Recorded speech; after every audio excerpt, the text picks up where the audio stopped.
हम BLO app में form 6 की मदद से नए वोटर को जोड़ने की आज विधि देखेंगे। फॉर्म 6 हम यहाँ पे नए इलेक्टर के लिए चूज़ करेंगे। हम अपने गांव का मोहल्ला चूज़ करेंगे और यहाँ पे फिल फॉर्म 6 कर देंगे। इसमें हम देखेंगे हमारे कुछ इन्फॉर्मेशन भरे हुए हैं, न्यू इलेक्टर और एग्जिस्टिंग इलेक्टर। तो हम न्यू इलेक्टर में जाके उसका फर्स्ट नेम और यहाँ पे सर नेम और उसका एक HD क्वालिटी में अच्छी वाली फ़ोटो चूज़ फाइल में जाके हम खींच लेंगे। फिर यहाँ पे हम उसके रिलेटिव को खोजेंगे कि किसके माध्यम से उसको जोड़ा जा रहा है गांव में। और यहाँ पे मैं कुछ नीचे के ऑप्शंस भी आपको दिखा रहा हूँ। और यूट्यूब में क्योंकि बहुत सारे संवेदनशील डॉक्यूमेंट नंबर डालने नहीं होते, तो मैं आपको शॉर्टकट में दिखाता हूँ। यहाँ पे मैंने फर्स्ट नेम डाला। यहाँ पे इंग्लिश में डालने के बाद नीचे में ऑटोमेटिक हिंदी में आ जाता है। अगर हिंदी में गलत होता है तो आप उसको फिर से वही कीबोर्ड से सुधार सकते हैं। फिर हम सरनेम भी टाइप करेंगे, सेम सरनेम भी वैसे ही हिंदी में आ जाएगा। यहाँ पे हम चूज़ फाइल करके गैलरी से या डायरेक्ट फ़ोटो हम खींच सकते हैं। हम फ़ोटो वहाँ पे अपलोड कर दिए। उसके बाद उसके रिलेटिव जो भी है, अगर लड़की है तो हस्बैंड से जोड़ सकते हैं, लड़का है तो उसके पापा से जोड़ सकते हैं। लेकिन यहाँ पे name of the relative mention जो है वहाँ पे हम लिखते हैं उनका फर्स्ट नेम और यहाँ पे हम लिखते हैं उसका सरनेम। अब ये भी यहाँ पे हम हिंदी इंग्लिश में लिख लेते हैं। मोबाइल नंबर यहाँ पे डालना है। मोबाइल नंबर हम दिखा नहीं सकते तो हम आगे बढ़ते हैं। फिर हम आधार नंबर डालेंगे उसका। फिर हम जेंडर सेलेक्ट करेंगे। जेंडर में मेल है या फीमेल है या ट्रांसजेंडर है, तो मेल या फीमेल ही होते हैं। और उसका डेट ऑफ बर्थ, अगर यहाँ पे डेट ऑफ बर्थ आधार में गलत है तो उसके मार्कशीट 10th का लेके उसका डेट ऑफ बर्थ आप सुधार सकते हैं। मैंने इसमें इनका डेट ऑफ बर्थ सुधारा मार्कशीट क्लास 10 का लाके।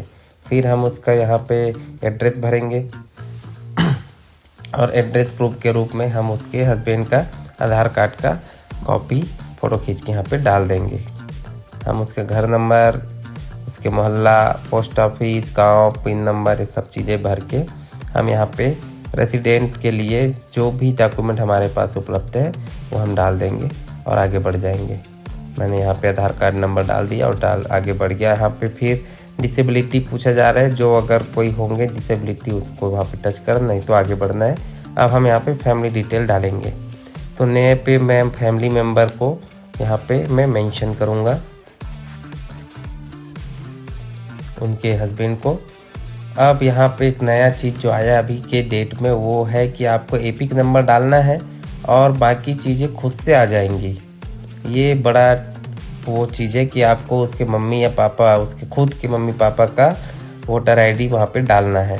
फिर नेक्स्ट आया यहाँ पे उनके 2003 से उनके मम्मी पापा किसी को भी एक को खोज के यहाँ पे डालना पड़ेगा। इसके लिए उसके 2003 की सूची चाहिए छत्तीसगढ़ में, और उसमें से पार्ट नंबर यहाँ पे खोजेंगे। उसके बाद उसका सीरियल नंबर डालेंगे। तो सीरियल नंबर डालने के बाद आप सर्च डिटेल करेंगे, जैसे कि आपने SIR में किया था वैसे ही उसका डिटेल यहाँ पे आ जाएगा। ये एक नया चीज़ है अभी के डेट में जो हम नया फॉर्म भर रहे हैं। उसके बाद यहाँ पे एक BLO का सिग्नेचर मांग रहे हैं। आप कोई भी कोरा कागज़ में BLO का सिग्नेचर साइन करें, जैसे कि मैंने यहाँ पे किया, और उसको कैमरा से मैंने अपना साइन को फ़ोटो खींच लिया।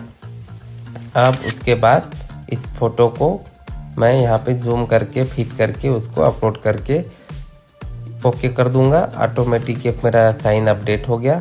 और उसके बाद फिर मैं इसमें आगे बढ़ता हूँ। मुझे कुछ पूरी चीज़ें एक बार फिर से दिखाई देती है। यहाँ पे डिक्लेरेशन करूँगा मैं। आज का जिस दिन फॉर्म भर रहा हूँ उस दिन का फॉर्म डालूँगा, स्टेट डालूँगा, डिस्ट्रिक्ट डालूँगा और मैं फाइनल सबमिट करूँगा। फिर वो मुझे सारे डिटेल एक बार और दिखाई देगा। उसके बाद मैं फिर सबमिट कर दूँगा। देखिए किस तरह से मैं यहाँ पे कर रहा हूँ। इस तरह से भी आप अपना फॉर्म 6 अपलोड फॉर्म जो है नए इलेक्टर जोड़ सकते हैं। और यहाँ पे मैंने डेट आज का वो सिलेक्ट कर लिया। अब देखिए यहाँ पे मुझे इसके बाद जो भी डिटेल मुझे दिखाएगा वो मैं यहाँ पे आपको दिखा नहीं सकता, इसलिए हम सीधा फाइनल पेज पे डालेंगे। ये आपका फॉर्म 6 है नए इलेक्टर का, देखिए है ना। इसके नीचे का डिटेल मैं आपको दिखा नहीं सकता। अब ये लास्ट वाला ये आएगा डिक्लेरेशन। इसमें मुझे टच करना है और उसके बाद सबमिट करना है, सक्सेसफुल हो जाएगा और एक नंबर